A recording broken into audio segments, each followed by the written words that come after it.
Nung bago po pandemic ay medyo mahirap na po talaga. Kailangan po talaga magsipag ka, matuto ka sa hanap buhay. Ano man ang pwede mong itinda, ano man ang pwede mong pagkakitaan, at basta marangal, ay mabubuhay ka po. Pero nang dahil nga po sa pandemic na biglaan na dumating sa ating bansa, doon na po nagsimula na naghirap po ang buong Pilipinas, o lalong-lalo na dito sa San Roque. Wala na po talagang makain. Mahirap na po na walang pandemic noon. Mas mahirap po lalong-lalo na nung dumating na pandemic sa ating bansa. Kaya po naprogramahan yung Taniman Bayan dahil ito po ay malaking tulong sa aming komunidad.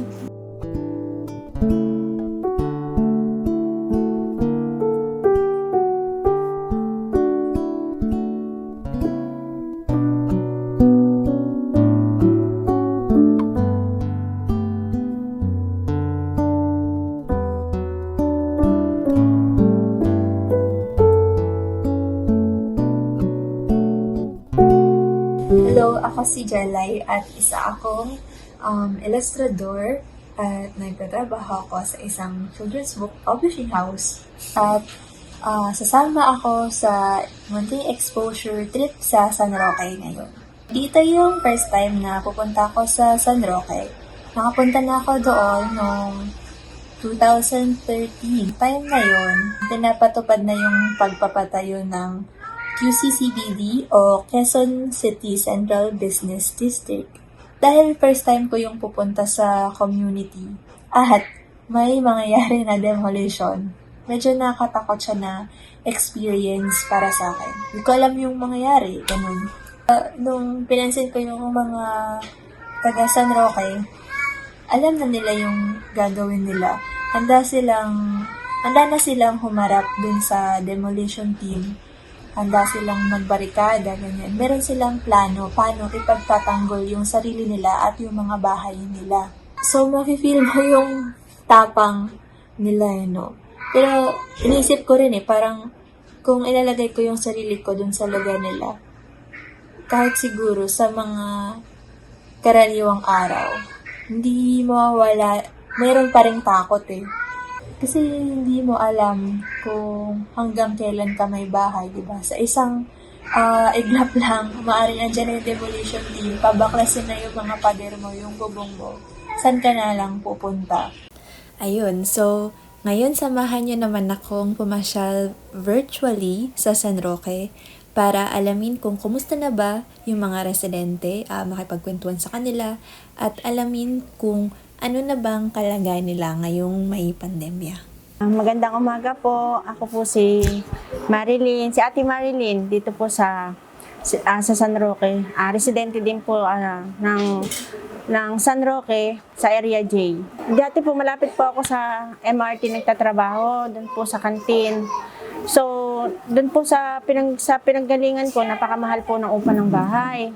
So, nabalitaan ko po dito, may mga nagre-renta na mura lang. Nung dumating po ako dito, ay marami na pong nagiba na bahay, marami na pong nagsilikas, kasi gawa na po noong 2010 na nagsimula ng demolisyon, ng kaguluhan doon sa EDSA, na biglang dumating ang mga demolition team, at maraming bahay ang mga nasira. Kaya napilitan ng mga residente na lumikas sa malalayong relokasyon. Tapos nung pagdating ko nga po dito, nag-i-start na po sila ng mga NHA na nag-iikot na kailangan na rin pong lisanin yung mga bahay na doon sa area J na kailangan na daw po at priority area. Hanggang sa pumasok po ako sa organisasyon ng Kadamay. Ang organisasyon po namin ay minulat po kami. Kung nalaman po namin kung ano yung mga karapatan namin na hindi kami pwedeng basta-basta paalisin, lalo na kung 5 years ka na naninirahan dito sa komunidad. Na kailangan itumindig, na hindi kailangan umasa sa NHA o sa mga ahensya ng gobyerno na tutulungan kami at itatapon naman kami sa malalayong relokasyon. Karamihan po dito, mga nagtatrabaho lang po sa mga building, sabihin sa construction, lalo-lalo na po sa mga nagtitinda na manininda na mga vendors. Naapektuhan po talaga ng nag-lockdown ng 1 buwan at kalahati. Halos yung iba ay wala na po talagang makain. Ang nagbigay ng ayuda ang barangay, isang beses lang po sa loob ng isang buwan. So paano po pagkakasyahin yun dahil nga po bawal lumabas. Kaya po hindi po maiwasan ng mga tao na kahit taya ang kanilang kalusugan dahil nga po ang COVID ay hindi naman nakikita. Pero sinasapalaran po nila, lumalabas sila sa komunidad para po maghanap buhay, magtinda ng basahan, magtinda ng tubig, magtinda ng sampagita, para lang po kumita ng kaunti at para may pakain sa mga anak na nila na nagugutom. Kung mahirap na po na walang pandemic noon, mas mahirap po lalo-lalo na nung dumating na pandemic sa ating bansa. Kaya po naprogramahan yung Taniman Bayan dahil ito po ay malaking tulong sa aming komunidad.